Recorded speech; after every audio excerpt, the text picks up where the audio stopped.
अस्सलामुअलैकुम दोस्तों, मैं हूं राव कमर रिजवान और आप देख रहे हैं मेरा यूट्यूब चैनल। रात के करीबन 8 बज चुके थे। मियाँ बीवी बड़े खुशगवार मूड में थे। शहला ने आज शोख लिबास पहना हुआ था, कलाइयों में सतरंगी चूड़ियां। आसिफ भी हौले हौले गुनगुना रहा था। वो दोनों जानते नहीं थे कि कुछ ही देर बाद कितना बड़ा हादसा रूनुमा होने वाला है। आसिफ कपड़े बदलने के लिए वॉशरूम चला गया। शहला ने बिस्तर से शिकने दुरुस्त की, दोनों तकिए अच्छी तरह जमाए। अचानक शहला की निगाह आसिफ के मोबाइल फ़ोन पर जाकर पड़ी। वो मोबाइल फ़ोन की तरफ से गफलत नहीं बरतता था, लेकिन ये शायद थोड़ी देर पहले उसकी पैंट की जेब से फिसल कर तकिए के पास गिर गया था। शहला ने यूं ही स्क्रीन की तरफ देखा। वहां अभी अभी टेक्स्ट मैसेज की नोटिफिकेशन आई थी। फ़ोन नंबर पढ़कर शहला का दिमाग जैसे उबल कर रह गया।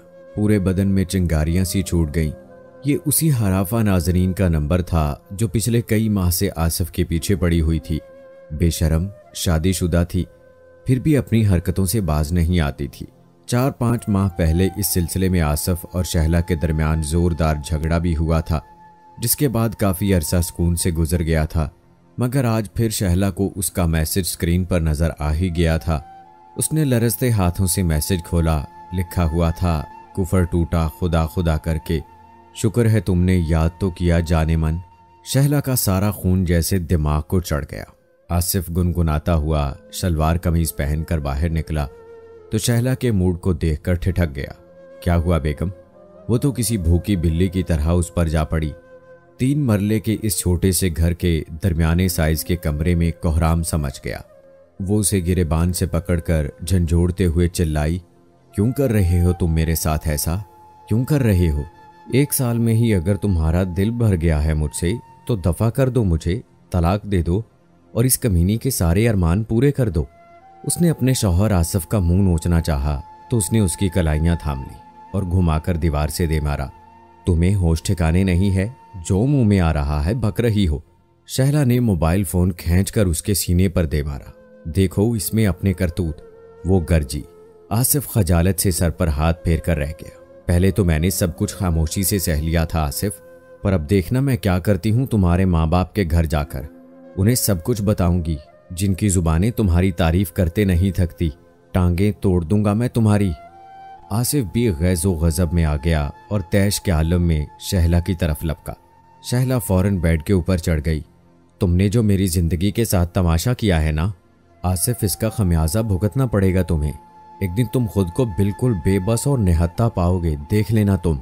आसिफ भी उसके रूबरू बेड पर खड़ा होकर चिल्लाने लगा और इसी दौरान में शहला की किसी बात पर आपे से बाहर होकर उसने उसे 2 जन्नाटेदार थप्पड़ मारे और नीचे धक्का दे दिया। शहला अपने पूरे वजन से सर के बल नीचे गिरी और यकदम साकित हो गई। आसिफ उसकी तरफ लपका और बाजू का सहारा देकर उसे उठाने की कोशिश की तो उसकी गर्दन अजीब बेढंगे से अंदाज में एक तरफ लटक गई। वो अपने वजन पर सर के बल ऐसे जाविये से गिरी थी जिससे उसकी गर्दन की हड्डी शायद टूट गई थी। शहला उठो, होश करो। वो एकदम हवास बाख्ता सा हो गया और उसे होश में लाने की कोशिश करने लगा। चंद लम्हों बाद ही उस पर यह इंकशाफ हुआ कि उसके हाथ में एक बेजान मौजूद है। शहला की सतरंगी चूड़ियों की किरचियां जमीन पर बिखरी हुई थीं। पलटी हुई आंखें और हैबतनाक अंदाज में एक तरफ को ढलकी हुई गर्दन उसकी कहानी के आनन फानन खत्म हो जाने का पैगाम दे रही थी। आसिफ ने एक नज़र दोबारा फर्श पर पड़े अपनी बीवी के बेजान वजूद पर डाली और वहीं बैठकर अपने हवास बहाल करने लगा। उसका सारा जिस्म पसीने में शराबूर था।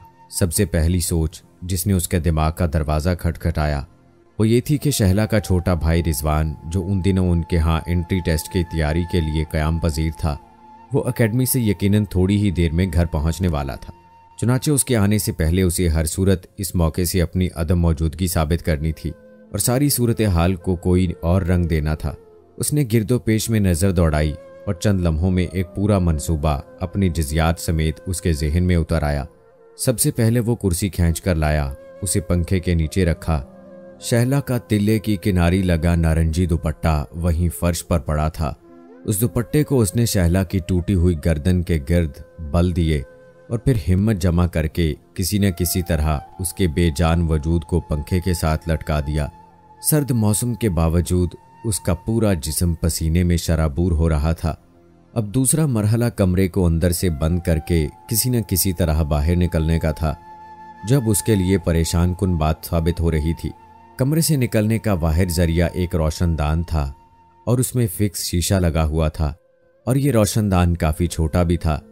आसिफ जैसा तनोमंद उसमें से किसी सूरत नहीं गुजर सकता था। अचानक एक ख्याल उसके जहन में कूदा। बेडरूम के दरवाजे के नीचे वाला स्लाइडिंग बोर्ड जो फर्श के सुराख में जाता था, कुछ अरसे से लूज था। पैर के अंगूठे से हल्की सी जुम्बश देने पर ही ढलक कर सुराख में चला जाता था। अगर बाहर निकलकर दरवाजे को इस तरह से हिलाया जाए कि अंदर वाला बोर्ड गिर जाए तो सारा मामला हल हो जाता। कुछ सोच विचार और तैयारी के बाद आसिफ ने अमल दरामद किया और वो कामयाब भी हो गया। वो वहां से हाँपता कांपता निकला और सीधा एक नज़दीकी चाय के होटल पहुंच गया। सब चीज़ें उसकी तवक्कुआत के मुताबिक हो रही थीं। अभी उसने चाय के पहले 2 घूंट ही लिए थे कि उसके साले रिजवान की कॉल आ गई। खौफ और इज़्तिराब से उसकी आवाज़ कपकपा रही थी। वो बामुश्किल इतना ही कह पाया कि आप ही ने दरवाज़ा अंदर से बंद कर रखा है और खोल नहीं रही है। आसिफ जिस परेशानी और इंतशार में थोड़ा बहुत शोर मचाता हुआ वहां से भागा था, तो कुछ मोहल्लेदार और वाकिफकार लोग भी उसके साथ हो लिए। वो घर पहुंचा तो पड़ोस की कुछ औरतें भी हक्का बक्का खड़ी थीं। बंद दरवाजे को पीटा जा रहा था। सबके चेहरों पर हवाइयां उड़ी थीं। आसिफ ने भी खुद को वहशत ज़दा जाहिर किया और दरवाजे पर 2 हथड़ बरसाने लगा। इसी दौरान एक मोहल्लेदार ने बांस की सीढ़ी लगाई और रोशनदान का शीशा सफाई से तोड़ा और एक छोटे लड़के को रोशनदान के जरिए कमरे में दाखिल कर दिया। दहशतज़दा लड़के ने चंद सेकंड में ही अंदर से कमरे का दरवाज़ा खोल दिया। अंदर कमरे में शहला की लाश पंखे से झूल रही थी। नहीं शहला, तुम ऐसा नहीं कर सकती। ये क्या किया तुमने? क्यों? तुम मुझे छोड़कर नहीं जा सकती। आसिफ की धाड़ें उस छोटे से घर की दरो दीवार को लरजाने लगी। मोहल्ले के बड़े बड़े आगे बढ़कर उसे संभालने लगे। कुछ देर बाद वहां पुलिस भी आ गई। जाए वकुआ का जायजा लिया गया। आसिफ और रिजवान के बयान भी दर्ज हुए। रिजवान ने अपने बयान में कहा, सर मुझे तो कुछ समझ नहीं आ रहा। छोटे मोटे झगड़े तो हर घर में चलते हैं। मजमूई तौर पर तो आसिफ भाई एक बहुत अच्छे शौहर साबित हुए थे। आप ही भी बाशऊर और 5 वक्त की नमाजी थी। फिर पता नहीं क्यों उन्होंने ये इंतहाई कदम उठा लिया। रिजवान इतना ही कह पाया और इसकी हिचकी बन गई। दूसरी तरफ आसिफ भी अपनी बनावटी खस्ता हालत के पेशे नज़र कम ही बोला। आसिफ साहब, रिजवान आपको सब कुछ बता चुका है। मेरा सीना तो दर्द से फटा जा रहा है। सांसें लेना मुश्किल हो रहा है। अपनी जिंदगी का अपने दुख सुख का साथी खो दिया है मैंने। आज फिर भी जो आप पूछेंगे बताऊंगा। पता नहीं किस बात पर दिल बर्दाश्ता होकर मेरी बीवी मुझे तन्हा छोड़ गई। इसने एक मर्तबा भी मेरे बारे में नहीं सोचा। आसिफ फूट फूट कर रोने लगा। शहला की मौत का राज जैसे उसके साथ ही दफन होने जा रहा था। अहले मोहल्ला के सामने कमरे के रोशनदान का शीशा तोड़ा गया था। कमरे के अंदर से जो ज़मीनी शहारतें मिली थीं वो भी यही साबित करती थीं कि शहला ने खुद अपने गले में दुपट्टा डालकर खुदकुशी की है। पंखे से बांधना और फिर लकड़ी की कुर्सी को ठोकर मारकर दूर फेंक देना। कानूनी कार्रवाई चंद हफ्ते जारी रही। पोस्टमार्टम रिपोर्ट से भी कोई खास बात मालूम नहीं हो सकी। केस के सिलसिले में आसिफ को 2-4 मरतबा कचहरी जाना पड़ा और इसके बाद जिंदगी की शाहराह उसे पहले से कहीं ज्यादा सहल दिखने लगी थी। सब कुछ बेखबरी की गहरी तारीकियों में छुप गया। शहला के लवाहिकीन भी रो धोकर चुप हो रहे। वो खूबरू और नेक खू लड़की जिसकी शादी को सिर्फ 1 साल हुआ था, अब कहानी बनकर रह गई थी। जिसने एक रोज शौहर के मोबाइल फोन में झांकने की कोशिश की थी। कोई 8 माह बाद की बात है। नाजनीन और आसिफ बात कर रहे थे। नाजनीन यार, अब जल्दी इस बंदे से छुटकारा हासिल करो। मुझसे अब मजीद बर्दाश्त नहीं होता। शहर के एक तजारती इलाके के मशहूर रेस्टोरेंट में आसिफ और नाजनीन आमने सामने बैठे एक दूसरे को चाहत भरी निगाहों से देख रहे थे। उसकी गुज़श्ता जिंदगी का बाब कब बंद हुआ और कैसे बंद हुआ, आसिफ तो जैसे वो सब कुछ कब का भुला चुका था। शहला का नाम अब उसकी याद के सफ़े पर से हरफे गलत की तरह मिट चुका था। नाजनीन ने अपने बालों को पेशानी से पीछे हटाया और आसिफ की बात के जवाब में बोली, ये सब इतना आसान तो नहीं है ना स्वीट हार्ट। तुम तो जानते हो कि किस किस्म का इंसान है वो। मुझे तो अब डर लगने लगा है कि अगर हमारे ताल्लुक की हल्की सी भी भनक मेरे शौहर को पड़ गई ना, तो शायद मुझे वो जान से ही मार दे। मुझे ये खौफ भी रहता है कि मेरी वजह से तुम्हें भी कोई नुकसान ना पहुंचे। नाजनीन का शौहर मलक बाकर बदमाश टाइप बंदा था। MPA की पोस्ट पनाही हासिल थी और पैसों के एवज अपने इलाके के लोगों का जायज़ और नाजायज काम निकलवा लेता था। आसिफ इसी बना पर उससे टक्कर लेने से घबराता भी था, लेकिन दूसरी तरफ वो नाजनीन को हर सूरत अपनी जिंदगी की इस मसनद पर बिठाना चाहता था जो शहला के बाद अब खाली थी। तुम फिक्र ना करो डियर, मिलकर कोई ना कोई रास्ता निकाल ही लेंगे और जल्द वो वक्त आने वाला है जब हम अपनी नई जिंदगी के पहले आज़ादाना तफरीही सफ़र पर निकलेंगे। समझ रही हो ना? यानी हमारा हनीमून, नारान का गान, जहाँ जहाँ तुम कहोगी तुम्हें लेकर जाऊंगा। मुस्तकबिल के खुशाइंद ख्यालात से दोनों की निगाहें मखबूर हो गईं।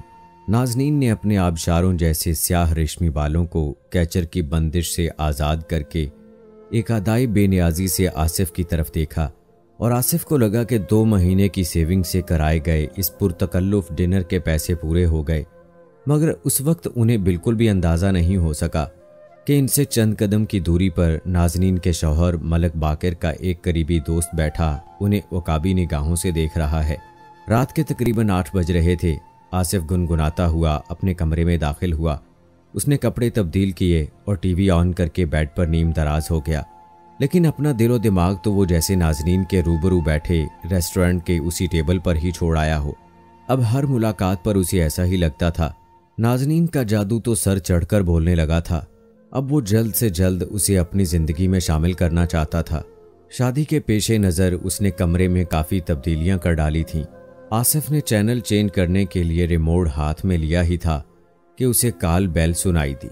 वो बुड़बुड़ाता बादल नखास्ता उठा, पाँव में चप्पल को घसीटता हुआ बाहर निकल गया। कौन है भाई? तेरा बाप। दरवाज़ा खोल। आसिफ इस आवाज़ को नहीं पहचानता था, लेकिन बोलने वाले के अंदाज से उसे इशारा मिल गया था। उसने दरवाजे के हॉल से बाहर झांका तो उसका अंदेशा हकीकत का रूप धारे खड़ा था।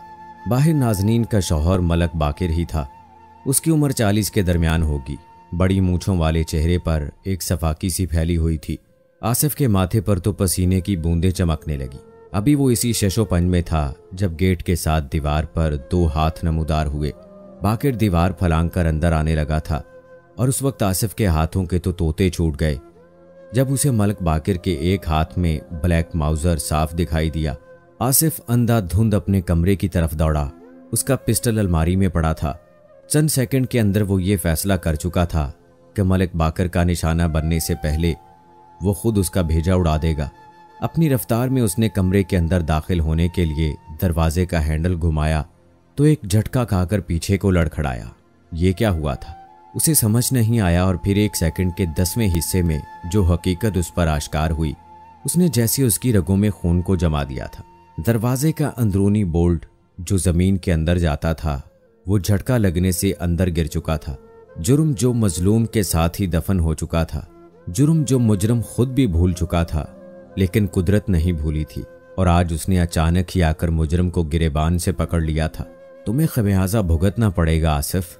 देखना एक दिन तुम बिल्कुल खुद को बेबस और नहत्ता पाओगे। ये किसी के भूले बिसरे अल्फाज थे जो आखिरी बार उसके जहन में गूंजे थे और फिर साइलेंसर लगे माउजर से निकले 2 शोलों ने उसका काम तमाम कर दिया। कानून अपना रास्ता नहीं ढूंढ सका था, मगर कुदरत के मकाफात ने अपना रास्ता ढूंढ लिया था और कुदरत का इंतकाम बहुत भयानक होता है।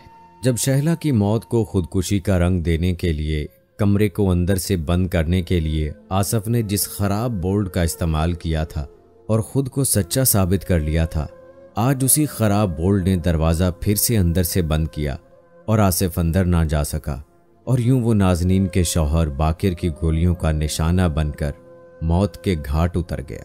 शहला को दुनिया वाले तो इंसाफ ना दिला सके, लेकिन अल्लाह ने दुनिया में ही आसिफ को सजा देकर शहला को इंसाफ दे दिया।